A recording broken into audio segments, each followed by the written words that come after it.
Elon Musk and his Department of Government Efficiency are rapidly becoming an X factor within the federal government. Since just Friday, Musk and his DOGE allies have locked career civil servants out of systems containing the personal data of federal employees.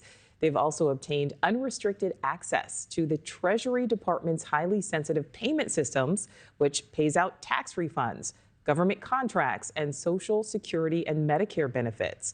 Musk and his team also effectively shutting down the U.S. Agency for International Development, with USAID workers told to stay home. NewsNation's Khalil live for us following all of this on Capitol Hill. Joe, a lot of people really are reeling and still kind of unsure exactly what's going on.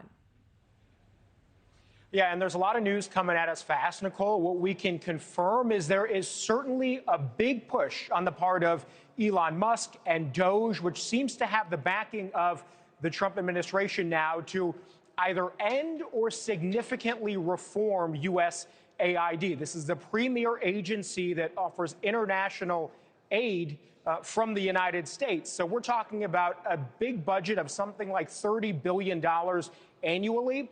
We don't know exactly how this is going to end up. But again, there is a major push on the part of Elon Musk to do significant changes, and he is not being subtle about his intentions at all. This is what he posted to X just in the last 24 hours, saying USAID is a criminal organization, time for it to die. So not a whole lot of wiggle room there or mincing words on the part of Elon Musk. And then there's this email that NewsNation has obtained that went out to all USAID workers just this morning. It says, at the direction of USAID leadership, the headquarters at Ronald Reagan Building in D.C. will be closed to agency personnel today. Agency personnel normally assigned to work at the headquarters will work remotely, with the exceptions of personnel with essential on-site and building maintenance functions.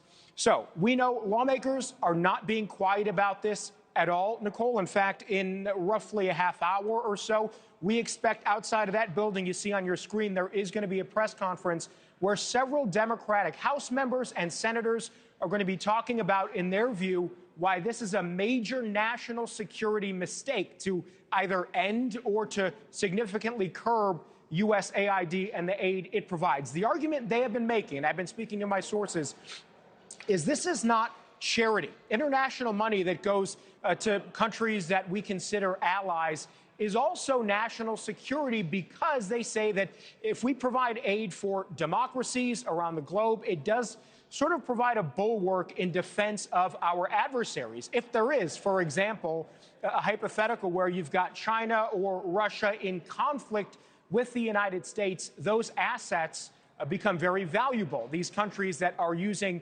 American dollars for disaster relief, for government issues and programs, things of that nature. Now, the other side of that coin that I've heard today from my Republican sources is they say that there's only about 10 to 20% of all USAID money, which again, tens of billions of dollars, actually goes to things on the ground.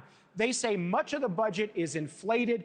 Much of it stays here in Washington and goes to contractors, paying salaries, paying for office space, that kind of thing. So that's the give and take. That's the debate that we can expect to find. But I'll just add that DOGE, as visioned by Elon Musk, they are trying to cut out trillions of dollars in our federal budget. And in order to actually accomplish that, what they have said is that they could potentially shut down several agencies and take big swings. So USAID, we don't know what's going to end up happening with this organization.